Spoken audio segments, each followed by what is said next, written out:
sensação, né, de ter lidado com o resultado de um feitiço.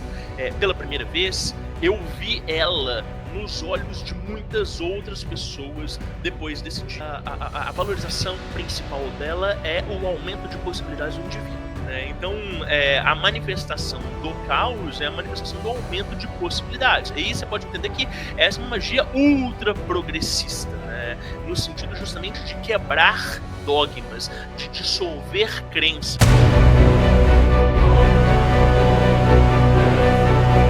São os principais assuntos que permeiam a nós aqui, sempre respeitando muito a nossa individualidade, né? Como eu comentei um pouco antes de começar a live, como cada um de nós aqui percebe esses assuntos, né?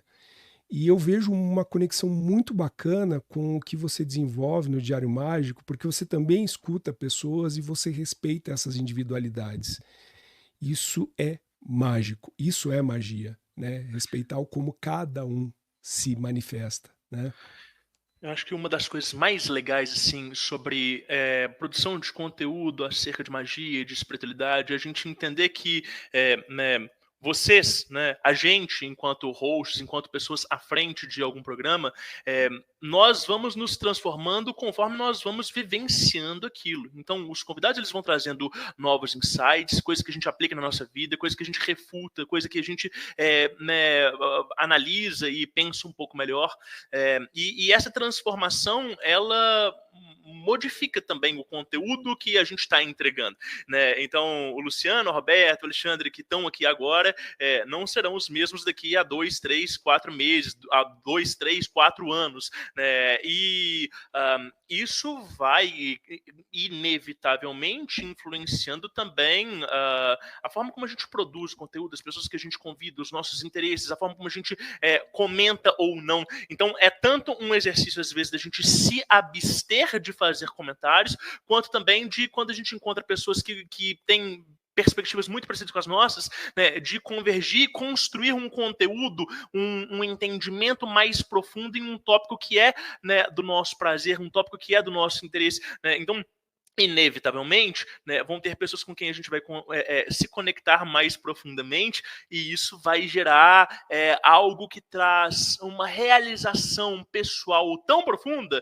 que às vezes é muito mais significativo para a gente que está produzindo conteúdo do que para quem está escutando. Exato, Mas também, exato. quem escuta percebe essa realização pessoal, se identifica e também se realiza por extensão, né? Isso é muito bacana. Exato, exato. É uma forma, como eu vi você dizer em algum outro podcast que eu vi, que é uma forma de registro, né? É uma forma de dar uma construção num formato de. Como é que você usou um termo? De documentar esse momento, né? Que serve para nós, mas é exatamente isso. Quem estiver aqui conosco e quem vier assistir depois, que faça essas conexões e olhem e percebam quanto a gente também preserva o individualismo de como cada um trabalha em cima desses temas, né, Rodrigo? E aí eu queria te trazer, né, na imagem que a gente criou na thumb da live, né, eu coloquei lá das ordens ao caos. É uma brincadeira, se é que dá para dizer que dá para brincar com isso, né? Porém, eu sei que a gente pode dizer que você foi ao contrário, né? Do caos às ordens, né? Como é que foi isso para você, né? Essa jornada daquilo que foi tua primeira percepção, a tua intuição, até chegar num metasistema que é a magia do caos. Eu acho que né, é legal da gente explicar assim, né, o porquê dessa chamada na thumb, né? Porque a gente Uhum. tem essa percepção de que a magia clássica e antiga ela era organizada dentro de ordens esotéricas ou, né, na verdade esse é um fenômeno até um pouco mais moderno, né? A gente sempre teve guildas, sempre teve agrupamentos, mas né, ordem, né, fundamentada e sistematizada da forma como a gente conhece, não é um fenômeno tão antigo quanto a gente gostaria de crer. E a magia do caos, né, a gente tem esse entendimento de que é uma abordagem pós-moderna, né, que ela é contemporânea, que ela é ali do final do século XX, início do século XXI, mas a bem da verdade é que metasistema por si só nesses termos de organização, da gente pensar a magia de forma organizada, talvez seja um fenômeno contemporâneo, mas eu falo assim, todo mestre de uma tradição, seja uma tradição esotérica, né, fechada, seja uma tradição exotérica, ou seja, um padre, um pastor, um rabino, ele chega num nível que ele tem um conhecimento da religião institucional e organizada, com tão profundidade, com tanta fundamentação, que é natural que a própria intuição dele permita com que ele vá criando outros ritos que estão fora daquela liturgia clássica. Né? Esse pensamento é um pensamento metassistêmico, né? No sentido de que uma vez que você montou o quebra-cabeça, identificou todas as pecinhas do quebra-cabeça, você começa a pensar que outras imagens, além da imagem da caixa, que eu posso montar. Ou, quando a gente está falando de Lego, né? Você já seguiu o manual de instruções todas, mas você tem aquele tanto de pecinhas, você desmonta aquilo e você fala assim, cara, eu posso criar outras imagens. O que eu posso fazer, né, que vai me trazer algum tipo de realização?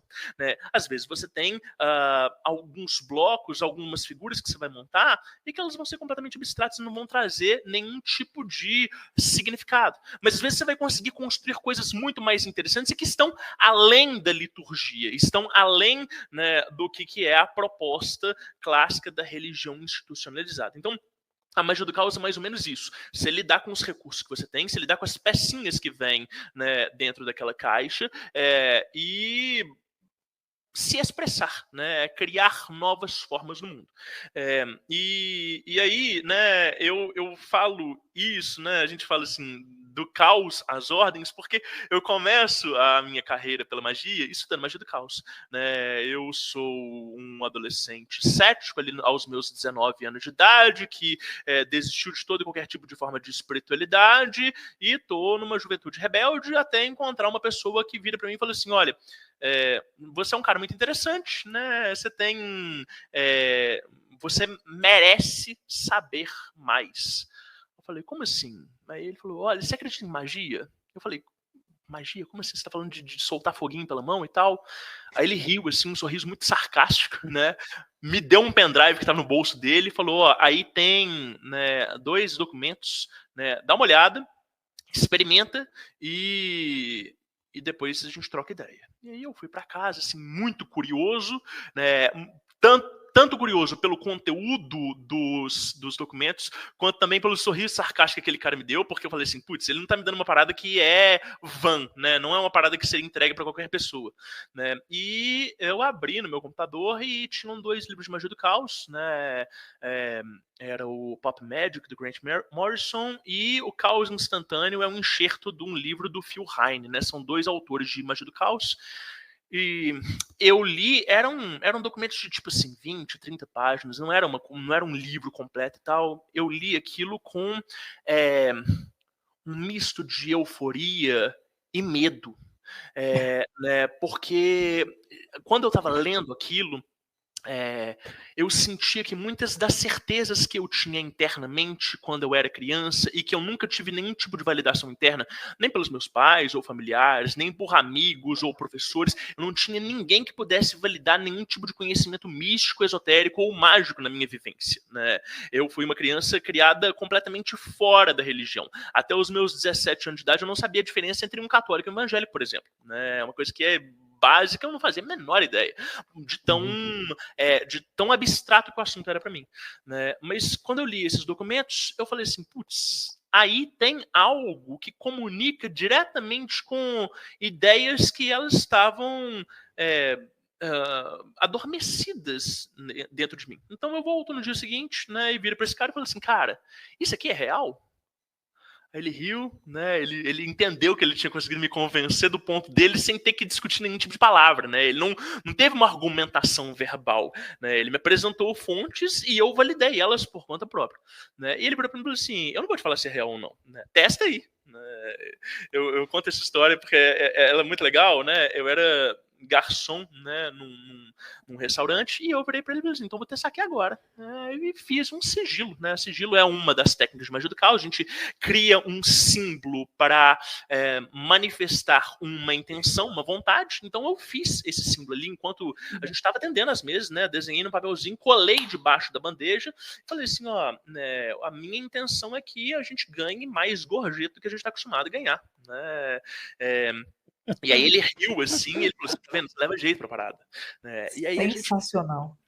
chegou no final desse dia e a gente tinha faturado, assim, sei lá, 10, 20 vezes o que a gente faturava normalmente, saca? A gente tá falando de uma época de vacas muito magras, então, assim, cada centavo contava muito, né? E aí, no final dessa noite, eu virei pra ele e falei assim, cara, então, o pastel da noite hoje eu que pago, né? E aí a gente foi trocar ideia e eu tava, assim, completamente entusiasmado, como se eu tivesse descoberto o segredo do universo. E essa sensação, né, de ter lidado com o resultado de um feitiço pela primeira vez, eu vi ela nos olhos de muitas outras pessoas depois desse dia. Porque enquanto produtor de conteúdo de magia, enquanto uma pessoa que facilitava isso para outras pessoas, enquanto alguém que estava presente na comunidade, tirando dúvida de outras pessoas, apresentando documentos, né, indicando autores, livros, títulos, etc. e tal, eu vi muitas pessoas terem um primeiro contato e ficarem completamente entusiasmadas,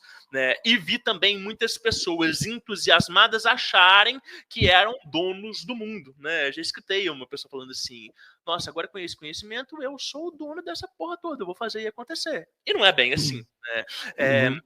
Eu sou uma pessoa muito pé no chão, eu sou muito conservador em relação aos meus riscos, então não sou uma pessoa que, né, não costumo ser arrogante, né? Eu costumo calcular muitos riscos. Então eu falei assim, putz, eu tenho acesso a uma parada que através dela coisas diferentes, improváveis acontecem. Qual que é o limite disso, né? E eu não saí explorando esse limite de forma inconsequente, né? Então eu fui utilizando os sigilos, né, de forma muito comedida para ir entendendo o que influenciava diretamente nos feitiços, né? Como que eu podia de fato manifestar, né, a realidade.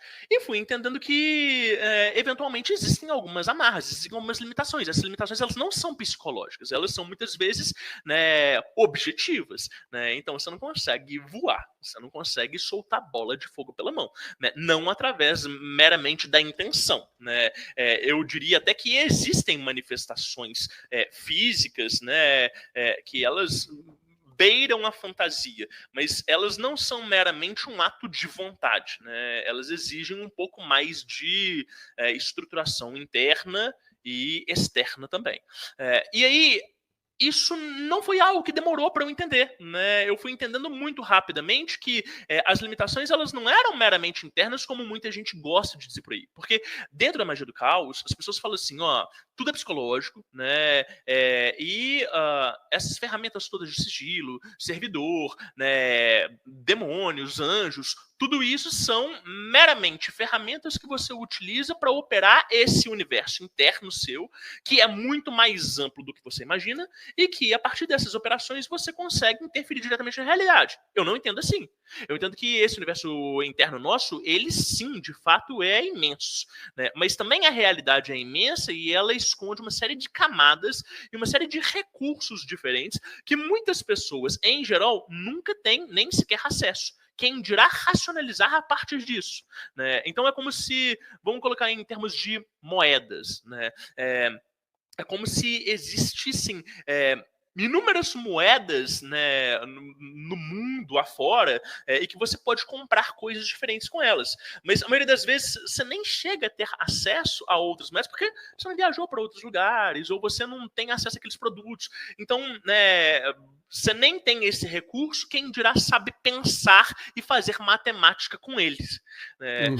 Quando eu comecei a entender, então, um pouco dessa complexidade da realidade, eu comecei a entender que a magia do caos, ela é muito legal, ela é muito interessante, mas você precisa de ter uma série de fundamentações, uma série de conhecimentos que muitas vezes as pessoas, elas passam superficialmente por eles ou não dão devido crédito, não dão devido valor, né? E a partir daí, né, dentro da minha história, eu comecei a buscar um pouco mais de bases mais sólidas, né, e fui entendendo o que fazia sentido para mim e o que não fazia. Então, eu acho que é mais ou menos daí, né, do caos à ordem, ou do caos às ordens, essa é mais ou menos a minha história, sabe?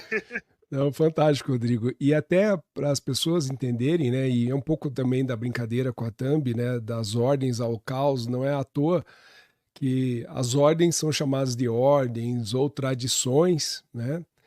E queria que você pudesse até explicar para nós aqui e para quem está nos vendo, assim, que foi uma pergunta até que o Alexandre nos fez aqui no grupo à parte, né, por fora, que é assim, tá, por que o nome Magia do Caos, né? Você pode contar para gente? Mas eu acho que eu entendi. No caso, é uma oposição à ordem, né? A ordens místicas e etc., que é um fenômeno recente, não antigo, como se supunha que o Rodrigo acabou explicando, né? Então o caos, ele vem, não é tornar algo caótico, mas é só como se fosse uma antinonímia para fenômeno da ordem, para poder individualizar a magia, vamos dizer assim. Sim, Alexandre, e aí tem uma coisa muito interessante dentro da magia do caos, que é o seguinte, a valorização principal dela é o aumento de possibilidades do indivíduo. Então, enquanto em vertentes místicas e mais tradicionais a gente vai ter a valorização da transcendência, da iluminação, da realização do indivíduo né, de uma forma, vamos dizer assim, super-humana, né, a magia do caos vai entender que essa realização é o aumento de possibilidades, né? Então, ela vai entender que tudo aquilo que restringe as possibilidades do indivíduo, ou que de alguma forma diminui elas, que né, o subtrai ou o limita, é algum tipo de magia negativa ou é algo que é contrário à vontade do indivíduo. E que todo e qualquer tipo de magia ou movimento de vontade do indivíduo que aumenta as suas possibilidades, né, vai fazer com que ele se sinta mais realizado.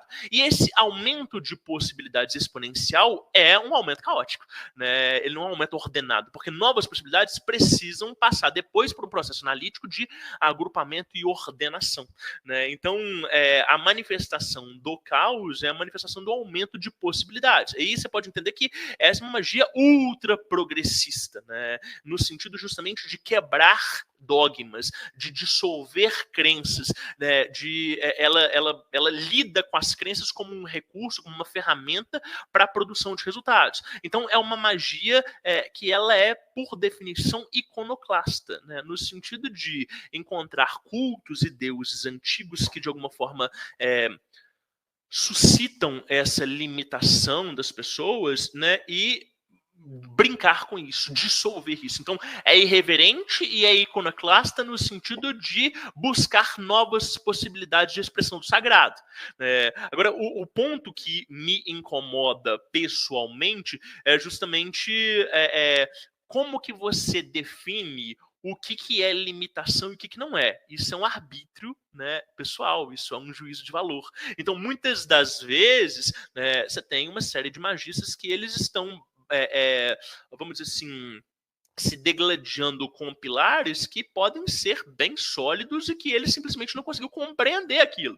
Então, você não pode, aos seus 25, 30, 40 anos de idade, decidir que aquele pilar daquela religião milenar é ultrapassado e que você é o profeta do novo éon e que agora, né, todas aquelas pessoas que seguiram aquela tradição ao longo das eras estão erradas e que, né, a sua forma de magia é essa. Você pode definir isso para si no seu âmbito individual, mas, né, me desculpem o termo, né, cagar regra para outras pessoas, muitas vezes vai limitar a expressão espiritual de outras pessoas. Então, eu acho que é esse cuidado que muitas vezes os praticantes de magia do caos como um todo, né, pecam e que faz com que esse sistema ele seja mal visto, né, ou às vezes tido como imaturo por outros praticantes mais tradicionalistas, sabe? Mas acho que isso tem um pouco a ver também com o que você falou, né? Que no começo você começou pela magia do caos. E depois que você sentiu falta de ter proteína, né? De ter substância, de ter músculo, para poder suportar todo o conhecimento e tudo que isso carregaria. Então, talvez essa imaturidade seja um pouco disso. Talvez quando você olha, né? Quando você começa a estudar a magia do caos, você fala assim, é muito simples, é muito fácil. E falta, para muitas pessoas, falta algum tipo de conceito. Eu também não estou aqui, né, ditando regras nem nada disso, mas é que falta realmente uma bagagem anterior para que você consiga fazer aquilo com que dê um resultado melhor. Não que não vá dar, vai dar. Como você mesmo, você testou a ferramenta, você viu que dá certo lá enquanto garçom.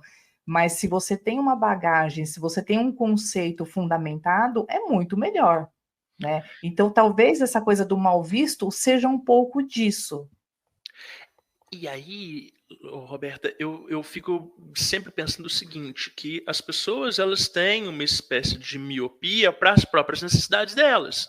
Porque se de alguma forma você é apresentado e presenteado com uma técnica que, a partir da sua vontade, você consegue produzir novos resultados no mundo, como que você vai saber, então, quais são essas limitações e quais são as suas limitações? Né? Como que você vai saber que você precisa de ter uma orientação melhor? Então, no âmbito energético é a mesma coisa. As pessoas acham que elas são um verdadeiro alecrim dourado, ou que, porque elas fazem prática de banimento todos os dias, porque elas fazem prática de oração e de meditação todos os dias, elas têm uma saúde, uma higiene mental perfeitas e excelentes. Não é assim. Não é porque eu tenho conhecimento da teoria psicanalítica que eu estou imune aos mesmos complexos que, né, os meus pacientes têm. Então, na magia também é assim. Não é porque eu tenho conhecimento de uma técnica que eu tenho domínio dela e que eu tenho domínio de outros sistemas e de outras vertentes. E aí eu entendo isso, né, não como uma coisa exclusiva da magia do caos, né, mas como uma coisa exclusiva de todo e qualquer tipo de fundamentalista, seja ele religioso, seja ele magista, né, ou o que quer que seja, que acredita que por ter um domínio, né, de um conteúdo, por conseguinte, ele, né, está apto a operar aquilo de forma plena. E é isso, assim, buscar outras bases ajuda a gente a sair da autorreferenciação. Esse é um ponto que eu bato muito, sempre, né, no Diário Mágico, sempre que eu estou falando de magia, eu falo sobre isso, né? Nós todos, como seres humanos, a gente tem esse vício de autorreferência. Eu conheço a mim mesmo a partir de mim mesmo, mas nossas referências elas são cunhadas a partir da convivência com o outro, a partir do contraste de quem nós somos com o que o outro é, né? É o conceito da alteridade, né? Então, o desenvolvimento magístico, ele também acontece dessa forma. Eu preciso de ter os meus resultados, eu preciso de comparar com o outro e eu preciso de escutar feedback do outro para eu entender se eu estou tendo de fato proficiência naquilo, ou se eu estou errando em uma coisa muito óbvia, ou se eu estou, né, de alguma forma interpretando um conceito errado, porque se eu só vou indo, a gente está falando de uma ciência extremamente abstrata, invisível, muitas vezes intangível, quando, né, dá alguma coisa errada, pode dar uma coisa errada grande que já está numa bola de neve. Entendem? Faz sentido? Faz, para Alexandre faz muito tipo sentido. Tipo um colisor de hadrons, por exemplo, lá a pessoa... Não, isso acontece em qualquer lugar. Né? Até dentro desse dogmatismo científico mesmo existe. Né? Existem pessoas que não querem sair daquilo ali, daquela bolha ali que eles vivem, e se alguém de repente aparentar que sabe mais e demonstrar alguma coisa muito nova, que quebre algum dos paradigmas, que são os dogmas que eles seguiam antigamente, os caras rejeitam, mesmo sendo uma teoria científica, né? Então, é interessante porque isso acontece no outro lado também, né? É o ser humano operando todas essas forças, e no fundo, né, tentando compreender, seja por um lado ou pelo outro, como bem utilizar aquilo ali, né? Mesmo, acaba sendo um movimento bem igual, né? O Luciano tá falando de um ritual que eu fiz, que eu peguei um livro, mas antes assim, é que eu gostei muito do que você falou da magia, por exemplo, que você era adolescente. O meu primeiro, você falou assim, né? Que você vai fazer tal coisa, tipo, tirar coelhinho da cartola e essas coisas aradas, né? E quando eu era criança, mas isso foi um impulso que me dominou pro resto da vida. Eu vi um mágico numa festa, pegava retalhos assim de pano e ele botava dentro de um coador de café e daí a hora que ele retirava tava tudo emendadinho. Eu olhei e falei, sensacional. Tenho que conseguir um coador de café e vários retalhos. E fui para casa. Minha mãe comprou, retalhamos uma série de coisas, soquei tudo lá dentro, fiz o mesmo movimento que aquele mágico fez, puxei e veio um. Mas que porra é essa? Mas que coisa é essa? Né? E daí fala, não, olha, acaba já caindo naquele negócio do truque. Mas isso foi o mesmo princípio depois que me fez gostar muito de química, por exemplo. Eu brincava em casa de fazer cálculo estequiométrico. Tinha aqueles laboratóriozinhos de química experimental e tudo mais, né? E você tem as regrinhas lá, como você está falando, né? Tem as regras que te mandam, ó, 3 gotas disso, 3 gotas daquilo, 3 gotas daquilo, vai dar tal coisa.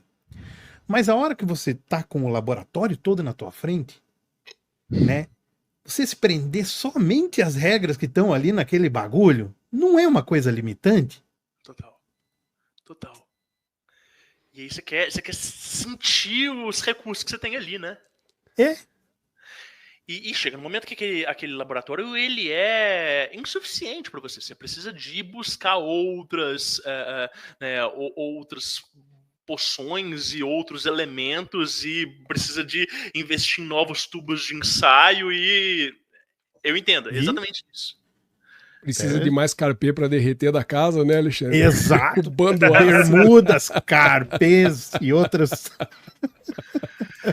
Mas é isso, sim. Chega num momento também que as experimentações por si só, elas ficam enfadonhas, porque você já cansou de ter erros, né? Você já cansou de apanhar, ou então você já brincou com aqueles elementos todos ali, e aí se você encontra um autor que ele já fez outras experimentações, ele vai te sugerir experimentações um pouco mais elevadas, olha, mas se você levar essa substância que é o fogo, não tinha pensado que eu podia levar para o fogo, né? Antes eu estava só misturando, se você expor isso aqui, sei lá, ao vácuo, não, mas eu não tenho acesso ao vácuo.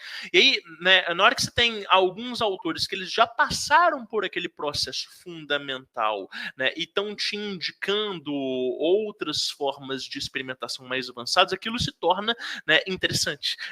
E muitas vezes a magia do caos ela é um lema de conferir total autonomia para o indivíduo. Então ele não está muito interessado em ler outros autores para aprofundar a pesquisa dele, né? Ou às vezes ele está interessado em passar os olhos num livro e tentar executar os processos dele por conta própria, né? E muitas vezes ele vai falhar e vai se desinteressar. Então vai dar ruim, né? Não é nem o falhar, né? É dar muito, muito errado, né? Total, né? Então essa sistematização, né, é que eu acho que ela é muito interessante, que conforme você vai ganhando mais proficiência, vai se tornando um pouco mais lógico o que dá para experimentar, explorar, o que não dá, o que vale a pena estudar, o que é besteira, é mais ou menos por aí minha perspectiva.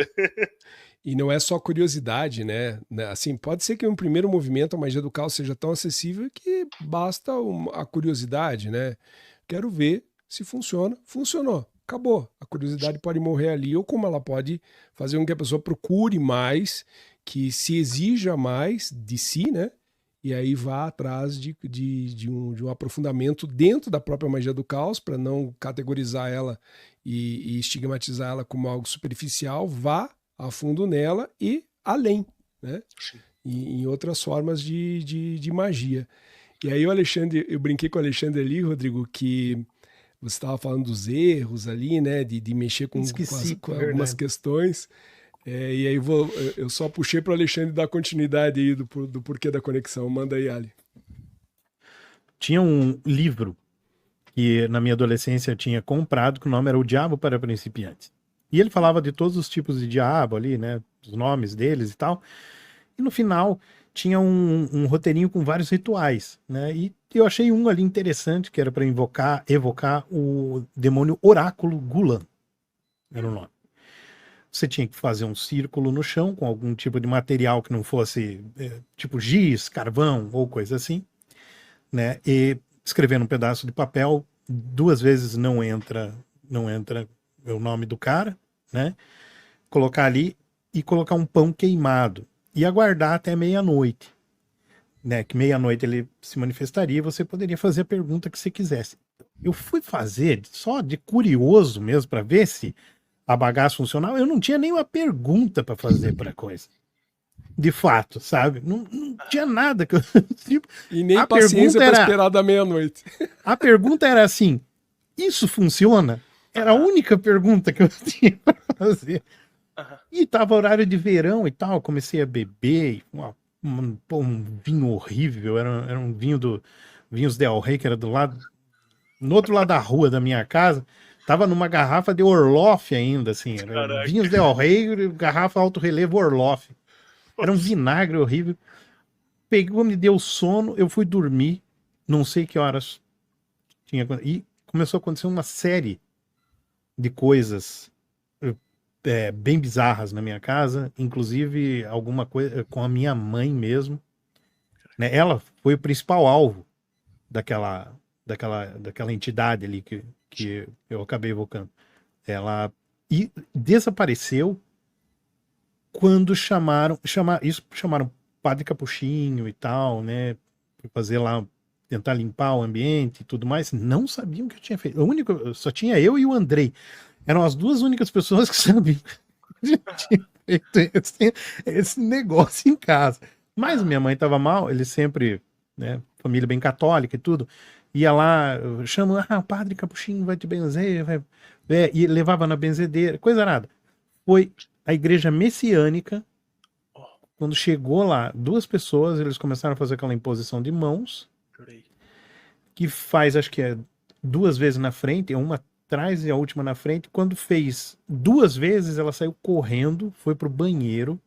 Ela não se alimentava, já fazia mais de 48 horas, não conseguia comer.